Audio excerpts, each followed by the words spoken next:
Mes chers frères et sœurs, chers amis dans le Christ, dans les récits d'apparition de Jésus, ce que nous avons pu lire, écouter, méditer tout au long de la semaine de l'octave de Pâques, ces récits-là, les évangélistes ont pris le soin de nous décrire à la fois la nouvelle réalité corporelle de Jésus et nous laisser surtout entrevoir sa profonde humanité. Même au-delà de la mort, Jésus ressuscité est plus vrai que jamais. Jésus ressuscité est plus vrai que jamais. Il est apparu de façon réelle comme il s'était incarné dans le monde des hommes en tant qu'il est l'envoyé du Père. Et alors, ceux qu'il avait choisis, ceux-là, ses collaborateurs proches, n'avaient pas d'autre choix que de s'incliner et de le reconnaître dans sa nature à la fois divine et humaine. Mes chers frères et sœurs, quand les yeux et les oreilles ne suffisent pas, ses disciples devraient aller encore plus loin pour le toucher. Quand le toucher ne suffit pas non plus pour réveiller leur foi, ceux-ci devraient présenter à Jésus nourriture et boisson qu'ils consomment sous leurs yeux.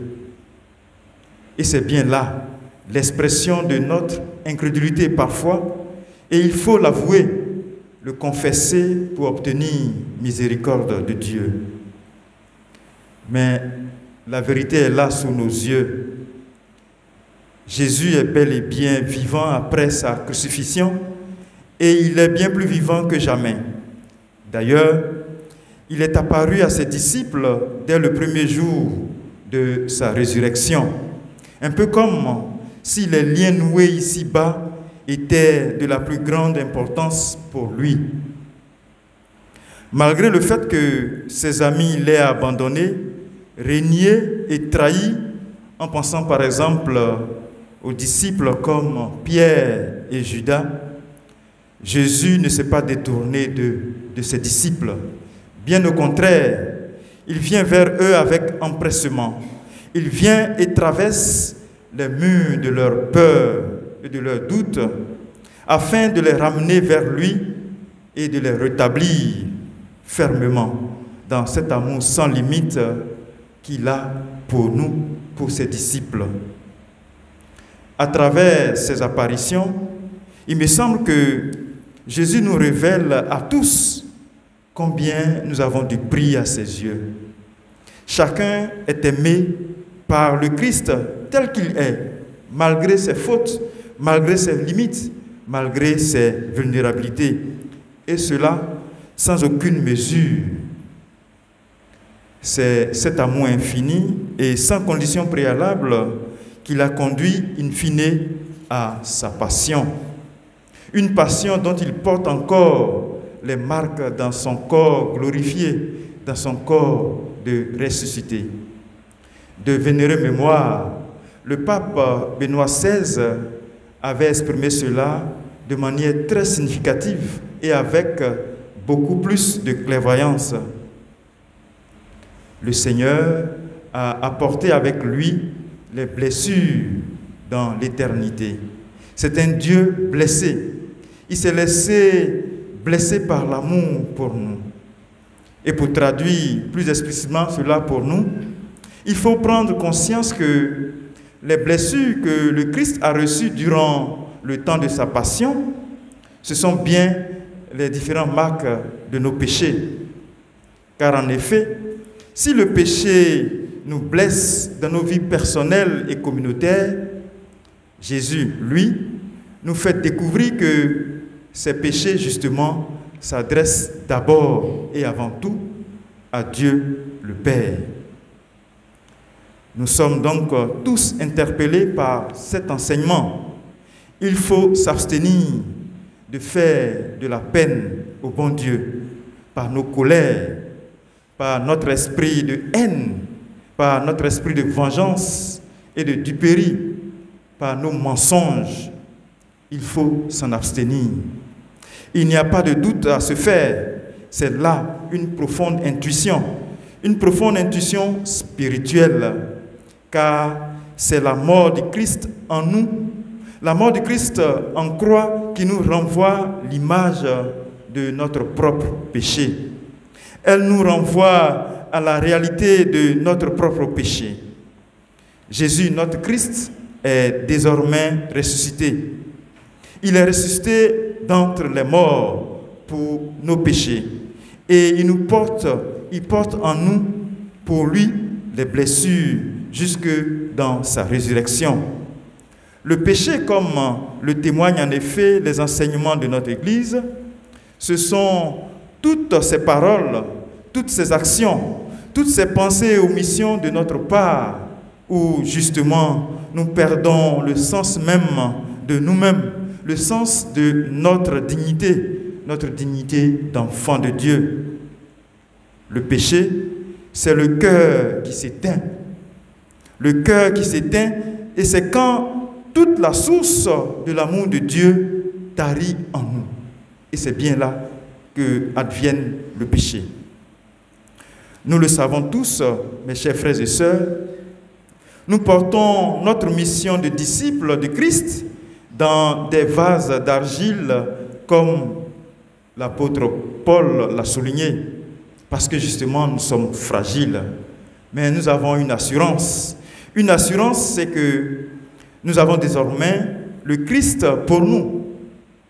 C'est lui qui est venu pour nous relever de nos péchés, pour nous pardonner et nous réconcilier avec Dieu son Père et notre Père.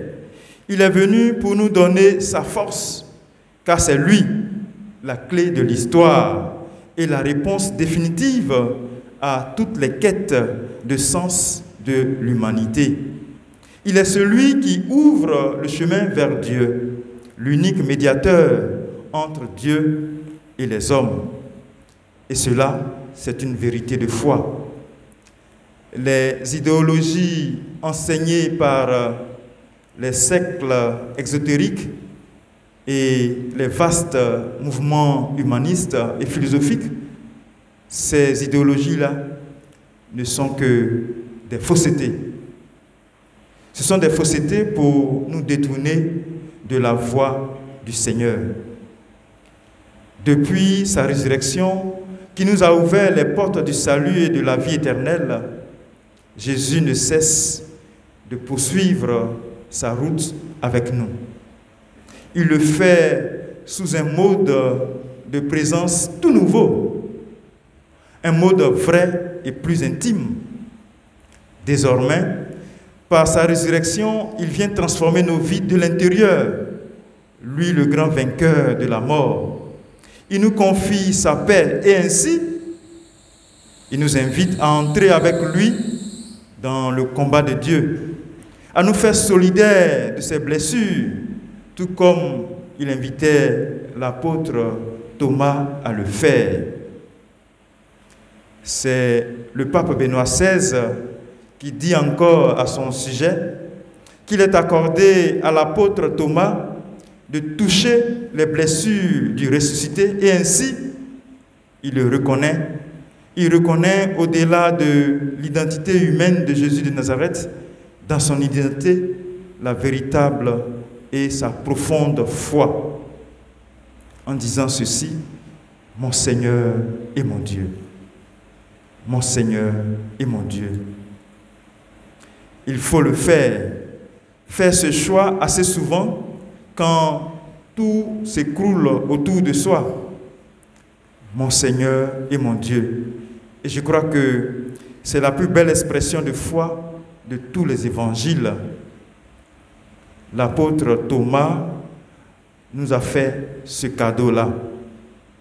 Tout comme lui, Thomas est tiré de sa nuit. Il lui a été donné de voir son Seigneur, malgré ses doutes, malgré ses faiblesses. Et alors, il est important de le souligner. De souligner que le verbe « voir » dans l'évangile de Saint Jean ne désigne pas une vision sensible, mais une nouvelle manière de voir de l'intérieur grâce à l'action de l'Esprit Saint. C'est la grâce qui a été donnée, proposée à Thomas, de voir le Christ et de croire en lui. Tout comme aux apôtres, le Christ ressuscité vient jusqu'à nous avec ses blessures qu'il porte jusqu'à la fin des temps. Si elles sont la conséquence du mal et du péché en notre monde, il est alors important de se rappeler que ce n'est pas la souffrance de Jésus qui nous sauve, mais l'amour avec lequel il a vécu cette souffrance. Il est aussi clair que ce sont ces blessures qui témoignent de cet amour, mais elles nous rappellent toutefois combien est grande la passion de Jésus pour notre monde actuel. Ceux et celles qui veulent le voir, comme l'apôtre Thomas, ne peuvent le rencontrer qu'à travers ce passage obligé où nos frères et sœurs en humanité souffrent et peinent. À travers tous ceux et celles qui ont besoin de notre compassion et de notre amour. Ceux et celles qui ont besoin que nous nous levions en leur nom, marchant avec le Christ dans son combat, nous affrontons le mal avec lui. Il nous faut nous lever. Et je vais insister là-dessus. Pour notre actualité, il y a aujourd'hui la cherté de la vie. La cherté de la vie. Et cela est remarquable dans nos villes et dans nos campagnes. Les pauvres deviennent de plus en plus pauvres et démunis. Voyez-vous, aujourd'hui, vous prenez 2000 francs, vous allez au marché. Je ne sais pas si vous pourriez acheter quelque chose de plus conséquent avec 2000 francs. Je ne sais pas. Que vaut 2000 francs, un billet de 2000 francs aujourd'hui quand nous allons au marché? La cherté de la vie. Que faisons-nous? Où allons-nous? Qu'allons-nous devenir? Parce que justement, le Christ nous en appelle. Dans le combat qu'il mène pour les pauvres, il nous appelle à combattre avec lui pour les pauvres. Qu'est-ce qu'on peut espérer acheter avec 2000 francs aujourd'hui? Il y a une flambée des prix des marchandises. Que faisons-nous? Et j'insiste là-dessus. En conscience, chacun doit être interpellé. Si nous voulons mener le combat pour le Christ, pour les pauvres, alors il y a lieu de nous engager à faire quelque chose. Il ne s'agit pas de dire mais les choses sont chères. Mais en quoi consiste notre engagement? Dans l'idée d'une certaine praxis. Il est bien beau de faire des théories, voilà. Mais l'engagement concret et pratique, que faisons-nous? Parce que bien souvent, on reste dans un silence coupable.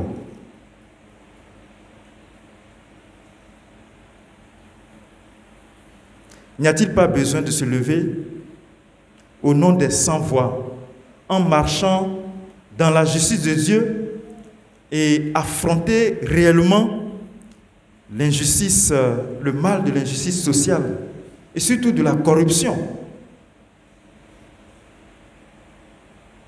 Le mal de l'injustice sociale et la corruption. De loin ou de près, nous sommes tous gagnés par cette corruption parce que nous entretenons un silence coupable, qu'on soit passif ou actif.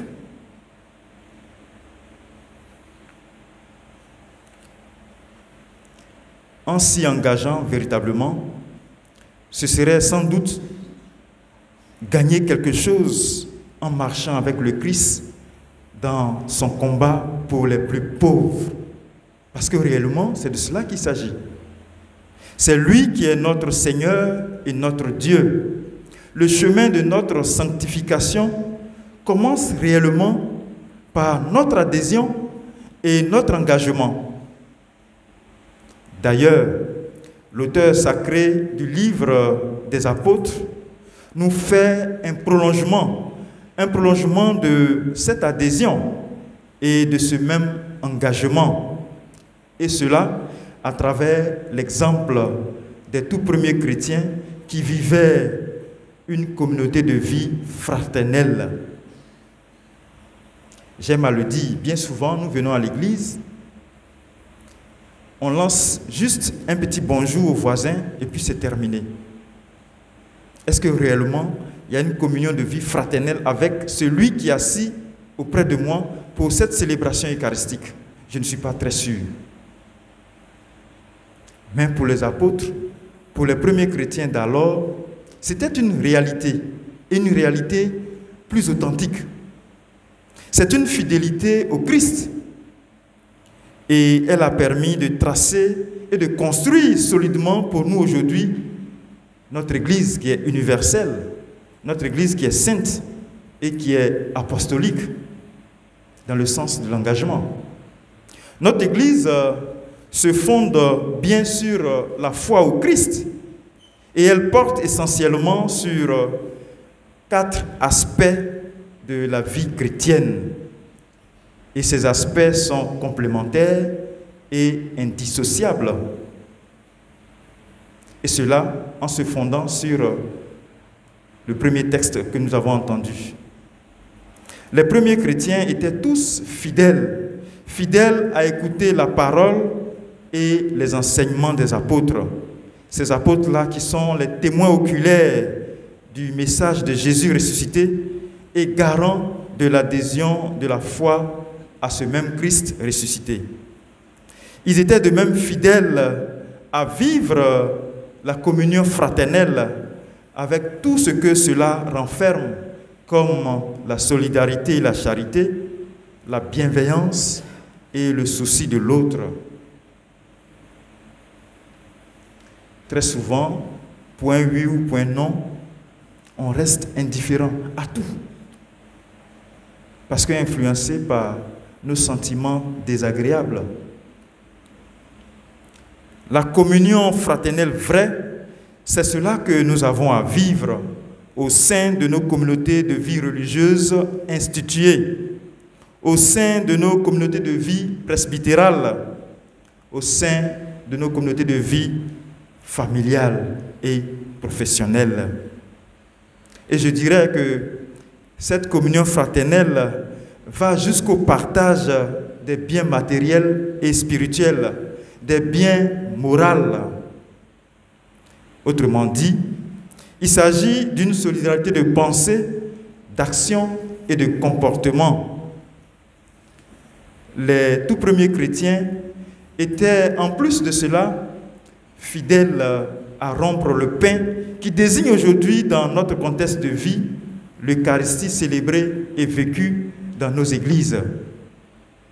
Enfin, les premiers chrétiens étaient fidèles à la prière qui se faisait au temple. Le comportement religieux de ces premiers chrétiens est un authentique témoignage de vie. Et cela nous enseigne et nous donne l'idée d'une vie chrétienne plus juste à vivre dans le monde de notre temps en perte de ses valeurs.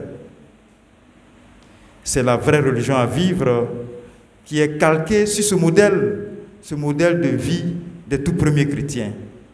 Et c'est cette communication que nous livre l'auteur sacré du livre des Actes des Apôtres. Aujourd'hui, nous autres, saurions-nous être fidèles à l'enseignement même de ces apôtres, consignés dans les évangiles et dans leurs lettres? Et je crois que l'enjeu est là. Il nous faut travailler ensemble à faire valoir des communautés de vie fraternelles où sont justement manifestes des valeurs humaines et évangéliques, des valeurs qui révèlent la dignité même de l'homme, la dignité de l'homme qui donne la joie de vivre en enfant de Dieu.